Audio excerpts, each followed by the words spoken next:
అయితే మనము ఒక స్వింగ్ ట్రేడింగ్ స్ట్రాటజీ విత్ ఎగ్జాంపుల్‌తో సహా నేను ఈ వీడియోలో మీకు ఎక్స్‌ప్లెయిన్ చేస్తాను చూడండి. సో, మనం ఇక్కడ సిగ్నేచర్ గ్లోబల్ స్టాక్‌ని తీసుకున్నాము.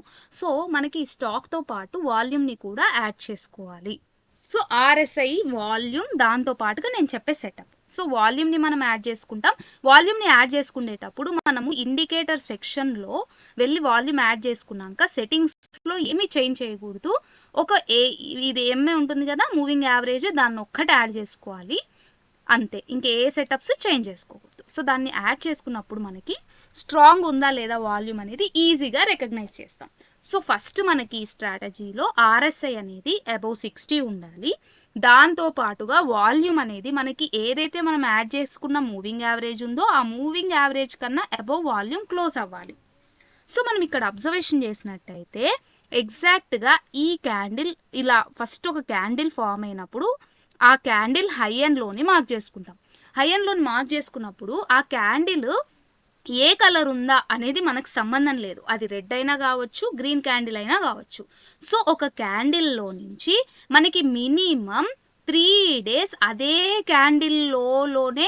క్యాండిల్లోనే మనకి నెక్స్ట్ క్యాండిల్స్ 3 days క్యాండిల్స్ అనేవి ఆ క్యాండిల్ రేంజ్లోనే క్లోజ్ అవ్వాలి. ఓపెన్ ఎక్కడ ఉన్నా పర్వాలేదు. ఓపెనింగ్ మనకి ఇక్కడ అయిపోయి ఇక్కడ క్లోజ్ అయినా కానీ పర్వాలేదు. ఫర్ ఎగ్జాంపుల్కి నేను ఇక్కడ చూపిస్తాను చూడండి. ఓపెనింగ్ ఇక్కడ అయింది, ఇక్కడ ఓపెన్ అయ్యి ఇక్కడ క్లోజ్ అయినా ఇక్కడే క్లోజ్ కావాలి. ఇది రేంజ్లో ఏదైతే ఉందో క్యాండిల్ హై అండ్ లోలో ఉందో అక్కడే మనకి క్లోజ్ అవ్వాలి. ఇక్కడ ఓపెన్ అయింది, నో ప్రాబ్లం, క్లోజింగ్ ఇక్కడ అయింది, ఓకే. సో అలా 3 days వరకు మనకి నాన్ స్టాప్గా క్లోజింగ్ అనేది మనకి ఇదే ప్లేస్లోనే అవ్వాలన్నమాట. అది విషయం. సో మనం ఇక్కడ ఏదైతే క్లోజింగ్ మినిమం 3 క్యాండిల్స్ అనేవి ఈ హ్యూజ్ క్యాండిల్ ఏదైతే మనం మార్క్ చేసుకున్నామో ఆ క్యాండిల్ లోపల మాత్రమే 3 days క్లోజ్ కావాలి. సో ఇక్కడ మనము అబ్జర్వేషన్ చేసినట్టయితే ఎగ్జాక్ట్గా ఈ క్యాండిల్స్లో ఎగ్జాక్ట్గా మనకి 3 days క్లోజ్ అయింది. సో దీన్ని తీసేస్తాను, ఈజీగా మీకు అర్థమవుతుంది. సో 3 days టు అబౌవ్ ఎన్ని రోజులైనా కన్సాలిడేషన్ అవ్వచ్చు, ఏమి ఇబ్బంది ఏం లేదు. కానీ ఎప్పుడైతే ఆ కన్సాలిడేషన్ రేంజ్లో నుంచి బ్రేక్అవుట్ అవుతూ క్యాండిల్ ఫామ్ అవుతుందో ఆ ఇమీడియట్ నెక్స్ట్ డేకి, అంటే మనం ఇక్కడ అబ్జర్వేషన్ చేసినట్టయితే 11th February మనకి ఇక్కడ నుంచి కూడా క్యాండిల్ మనకి బ్రేక్అవుట్ వచ్చింది. సో ఇమీడియట్గా నెక్స్ట్ డే మనం మార్కెట్ ఓపెన్ అయిన వెంటనే 1 minute వెయిట్ చేసి నెక్స్ట్ సెకండ్కే, అంటే 1 minute ఆగాక 9:15కి ఓపెన్ అయినప్పుడు 9:16 తర్వాత మనం ఎంట్రీ అనేది ప్లాన్ చేసుకుంటాం. సో ఆ క్యాండిల్లో ప్లాన్ చేసుకొని ఇక్కడ మీరు అబ్జర్వేషన్ చేసినట్టయితే 868 నుంచి 859 వరకు ఎన్ని పాయింట్స్ మనకి ఉంది. ఫర్ ఎగ్జాంపుల్ దీన్ని రౌండ్ ఫిగర్ చేసుకుంటే 100 పాయింట్స్ అనేవి మనకి ఇక్కడ రేంజ్లో ఉంది. సో అదే 100 పాయింట్స్ని మనం అబౌవ్ టార్గెట్గా తీసుకుంటాం. సో ఇక్కడ మీరు అబ్జర్వేషన్ చేసినట్టయితే ఎగ్జాక్ట్గా ఇక్కడ నుంచి మనకి బ్రేక్అవుట్ అయిన రేంజ్ ఎంత ఉంది, 88.60 పాయింట్స్ అనేవి మనకు ఉన్నాయి. సో ఇక్కడి నుంచి కూడా మనకి బ్రేక్అవుట్ అయిన దగ్గర నుంచి 88.60 ఎక్కడి వరకు అయితే ఉంటుందో అక్కడ వరకు మన టార్గెట్ని బుక్ చేసుకుంటాం. సో చూడండి ఎగ్జాక్ట్గా మనకి 1065 లెవెల్ దగ్గర వరకు మనకి పాయింట్స్ అయితే వస్తున్నాయి. సో అక్కడ వరకు మన టార్గెట్ని ప్లేస్ చేసుకొని తీసేసుకొని టార్గెట్ డన్ కాబట్టి అక్కడి నుంచి మనం బయటకు వచ్చేస్తాం. సో మన టార్గెట్ కన్నా ఇంకా ఎక్కువనే మనకి మూమెంటం అనేది ఇచ్చింది. సో ఇక్కడ నుంచి మనం అబౌవ్ తీసుకుంటే మనకి ఎగ్జాక్ట్గా ఎన్ని డేస్ మనం హోల్డ్ చేసినాం, 12th మనం ఎంట్రీ తీసుకున్నాం. అక్కడి నుంచి కూడా మనకి ఎగ్జాక్ట్గా 88 పాయింట్స్ కదా. సో ఇక్కడ వరకు చూస్తే 2 days హోల్డ్ చేసాం. 2 daysలోనే మనకి 9% రిటర్న్ అనేది ఈ స్టాక్లో వచ్చింది. సో అలా స్టాప్ లాస్ ఎక్కడ మనం మెయింటైన్ చేసుకుంటాము అంటే ఈ క్యాండిల్ లోలో.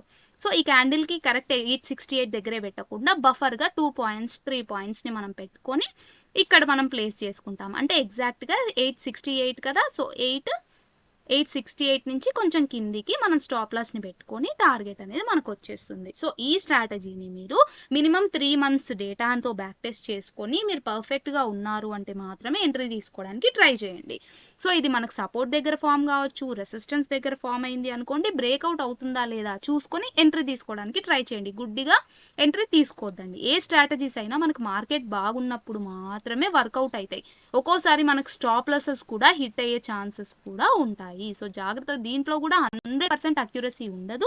70% టార్గెట్స్ ఇస్తాయి, 30% స్టాప్ లాస్ కూడా తీసుకునే ఛాన్సెస్ కూడా ఉంటాయి. కాబట్టి బ్యాక్ టెస్ట్ చేసి డేటాని మీరు ఎంట్రీ తీసుకోవడానికి అయితే ట్రై చేయండి. సో ఇంకొక స్టాక్ మనం రీసెంట్గా చూసే స్టాక్స్లో ఎగ్జాంపుల్గా మీకు ఒక స్టాక్ చెప్తాను.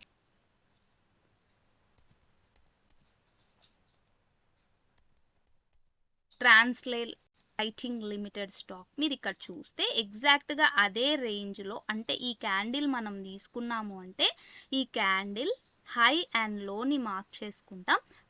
చూడండి ఈ క్యాండిల్లో మనకి 17th ఫిబ్రవరి క్యాండిల్లో బ్రేక్అవుట్ వచ్చింది. సో ఇమీడియట్గా ఈరోజు మనం ఎంట్రీ తీసుకుంటాము. సో ఇది మనకు స్టాప్ లాస్ హిట్ అవుతుందా, టార్గెట్ హిట్ అవుతుందో చూద్దాం. మన స్టాప్ లాస్ వచ్చేసి 540 కదా, సో 2 పాయింట్స్ మనం బఫర్ పెట్టుకుంటాం అని చెప్పుకున్నాం. సో 538 అనేది మన స్టాప్ లాస్ అయితే అవుతుంది. సో అక్కడి నుంచి కూడా టార్గెట్ ఎక్కడి వరకు వస్తుంది, ఇక్కడ మనం 540 నుంచి 575 అంటే 570 అనుకోండి. ఎన్ని పాయింట్స్ ఉంది, 30 పాయింట్స్. సో 30 పాయింట్స్ అబోవ్ మన టార్గెట్ అయితే అవుతుంది. సో ఇక్కడ నుంచి మనకి 30 పాయింట్స్ ఎంత ఉంటుంది, సో 30 పాయింట్స్ మనం చూసినట్టయితే ఎగ్జాక్ట్గా ఇది 627 అనేది మన టార్గెట్ అయితే అవుతుంది. సో 627 అనేది మన టార్గెట్. అండ్ అక్కడి నుంచి స్టాప్ లాస్ వచ్చేసి కింద మనకు బఫర్ లోలో. సో 1:1 అనేది ఈ స్ట్రాటజీ ఇస్తుంది. సో ఇక్కడ నుంచి మనం అబ్జర్వేషన్ చేసినట్టయితే ఇక్కడ రెసిస్టెన్స్ ఏరియా వచ్చేసి 610 దగ్గర ఉంది.